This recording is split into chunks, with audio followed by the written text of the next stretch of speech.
Imagine se alguém resolvesse fazer um experimento global, sem autorização, sem aviso. Um experimento em que milhões de cérebros em formação fossem expostos a estímulos constantes, comparação social, dopamina artificial e isolamento emocional. Parece ficção científica, é a nossa realidade desde 2010. Jonathan Haidt, psicólogo social da Universidade de Nova York, autor de A Geração Ansiosa, chamou isso de a experiência social não testada mais perigosa do século. E os sinais já estão por toda parte. Jovens mais ansiosos, mais isolados, com autoestima despedaçada pela lógica da comparação digital. Crianças e adolescentes estão crescendo em um mundo onde o valor pessoal é medido em curtidas. A infância foi terceirizada para algoritmos. E o que deveria ser uma fase de descoberta virou uma competição por atenção. Segundo uma reportagem da NBC News, crianças de até 8 anos de idade já passam mais de 3 horas por dia em telas. E muitas delas já têm perfis em redes sociais antes mesmo dos 10 anos. E o mais assustador, quanto mais tempo conectados, menor a sensação de pertencimento ao mundo real. Os celulares não são apenas ferramentas, eles viraram ambientes de criação de personalidade. Adolescentes constroem suas identidades não com base na vida real, mas no que performam online. E essa performance tem um custo emocional, social e cognitivo. A psicóloga Catherine Steiner, da Harvard Medical School, diz: o celular se tornou a babá digital do século XXI, mas ele não cuida, ele captura. Segundo o BBC, desde 2007, o tempo de brincadeiras ao ar livre caiu em mais de 50%, enquanto o tempo de tela triplicou. A infância livre, com tédio e criatividade, foi substituída por scroll infinito e validação digital. E o que parecia só entretenimento está moldando toda uma geração. Talvez você ache que estamos exagerando, mas os números contam uma história assustadora. De acordo com o CDC, os casos de depressão entre adolescentes subiram 41% desde 2010. Entre meninas, o número de tentativas de suicídio dobrou. 1 em cada 3 adolescentes já pensou em tirar a própria vida. A Unicef afirma que 13% dos jovens do mundo vivem com transtornos mentais graves. E segundo a Organização Mundial da Saúde, a maior parte desses transtornos começam antes dos 14 anos. E mais da metade nunca recebe tratamento adequado. O Pew Research Center mostra que 46% dos adolescentes estão quase sempre online. E mais da metade se sente obrigada a manter presença digital constante, mesmo que quando estão exaustos emocionalmente. No Brasil, segundo o estudo da Universidade Federal de Minas Gerais, o excesso de tela está ligado à queda de rendimento escolar, aumento da autoimagem negativa e distúrbios do sono. A Common Sense Media apontou que adolescentes passam, em média, 8 horas e 40 por dia em frente às telas, fora o tempo de estudo remoto ou aulas. E em países como o Brasil, esse número pode ultrapassar 10 horas diárias, de acordo com o relatório da Global Web Index. Um estudo da JAMA Pediatrics revelou que adolescentes que passam mais de 3 horas por dia nas redes têm o dobro de chance de desenvolvimento de sintomas depressivos. E a cada hora extra, os níveis de insatisfação e comparação social aumentam. Estamos criando uma geração hiperconectada, sim, mas cada vez mais desconectada de si mesma, tecnologicamente avançada e emocionalmente em colapso.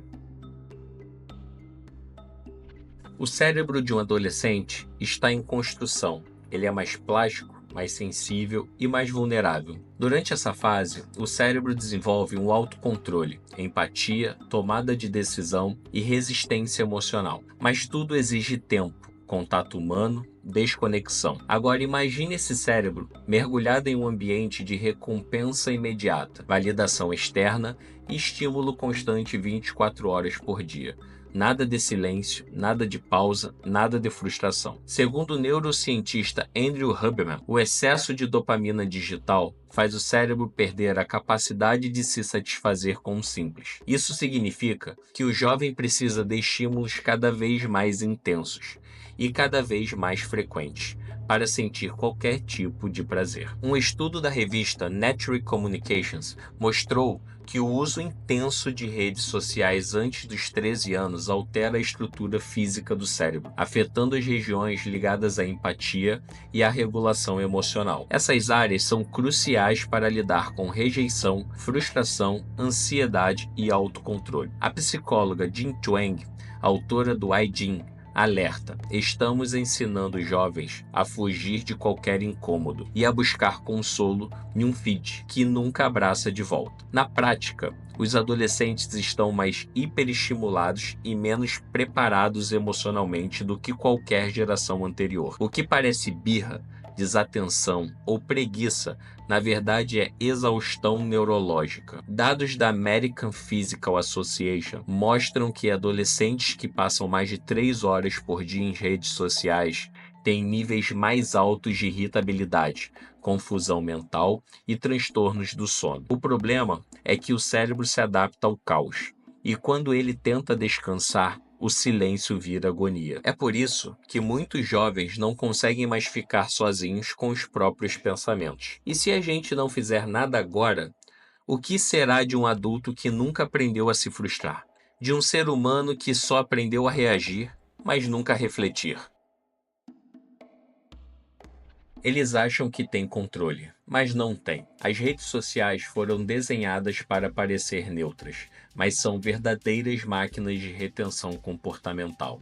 E o alvo número 1, jovens. Rolagem infinita, curtidas, stories com prazo, vídeos curtos com estímulo sonoro, tudo isso foi construído para uma coisa: prender sua atenção e vender seu tempo. O documentário O Dilema das Redes revelou como engenheiros do Google, Facebook e Twitter usaram técnicas de psicologia comportamental, design persuasivo e lógica de cassino para criar um ambiente viciante. Tristan Harris, ex-designer do Google, não mede palavras.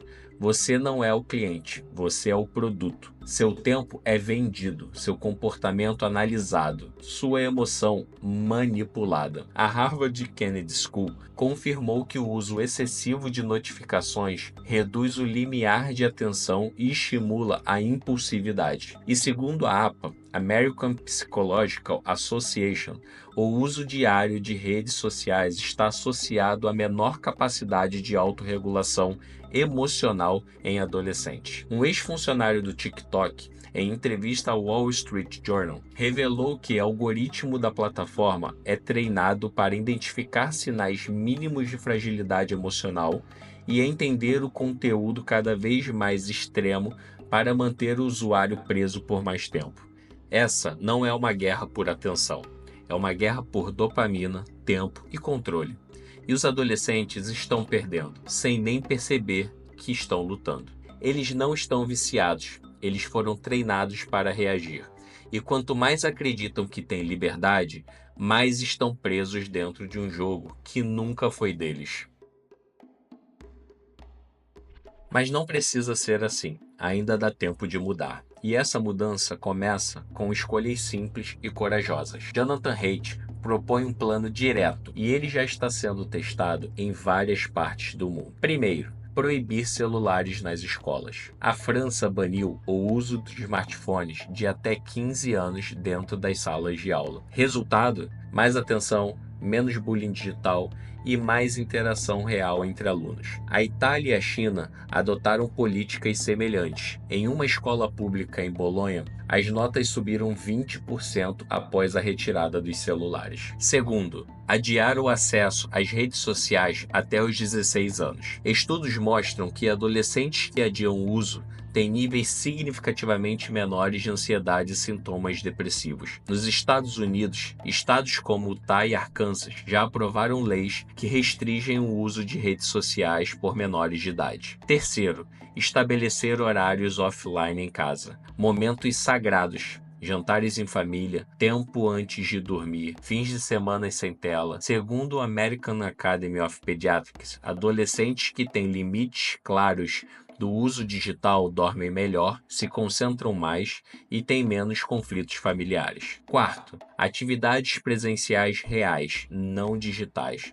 Esportes coletivos, teatro, música, voluntariado, tudo isso desenvolve empatia, foco, resistência emocional e senso de pertencimento. A OMS recomenda pelo menos 60 minutos de atividade física diária, mas hoje apenas 1 em cada 5 jovens cumpre essa meta. Quinto, pais precisam dar o exemplo. Não adianta pedir para o seu filho largar o celular se você mesmo passa o dia inteiro com o rosto na tela. O limite precisa ser vivido, não apenas imposto. A mudança não depende da tecnologia, depende da forma como escolhemos viver com ela. Está na hora de parar de culpar os jovens e começar a repensar o sistema em que nós mesmos criamos e ainda estamos alimentando.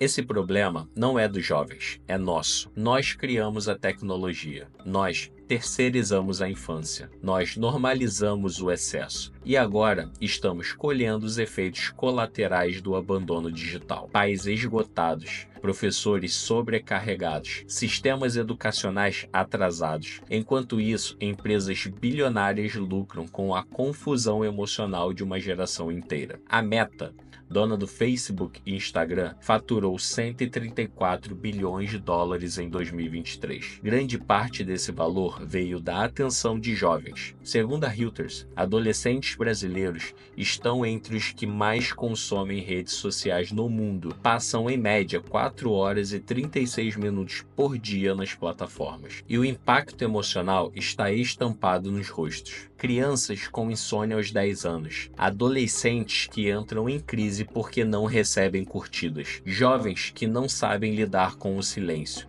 a frustração ou a própria imagem sem filtro. Relatórios da Unicef apontam que a combinação de isolamento digital, pressão estética e hiperconexão estão criando adolescentes altamente ansiosos, hipervigilantes e emocionalmente instáveis. Enquanto isso, a sociedade finge normalidade. Adolescentes choram sozinhos no quarto, porque acham que não são bons o suficiente, porque medem seu valor em curtidas, porque foram ensinados a buscar aceitação em um mundo onde tudo é performance e nada é vínculo. Estamos formando uma geração com acesso a tudo e conexão com quase nada.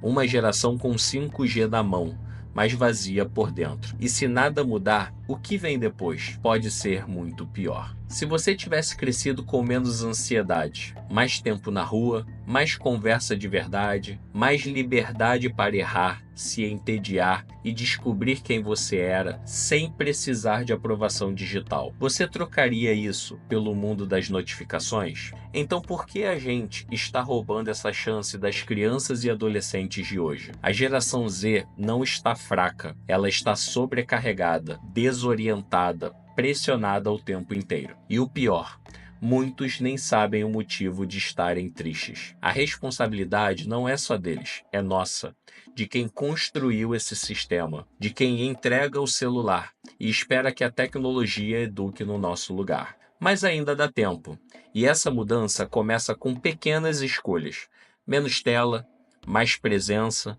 menos julgamento, mais escuta. A geração mais conectada da história não pode continuar sendo a mais solitária. Se esse vídeo te fez parar para pensar, se ele tocou em algo que você sente, mas não sabia como explicar, então se inscreve agora no canal. Aqui a gente vai continuar falando sobre o que ninguém fala, com coragem, com dados, com empatia. E se você conhece alguém que precisa ouvir isso, compartilha, manda no grupo da família, marca nos comentários, porque essa conversa não pode parar aqui. A gente se vê no próximo vídeo e até lá.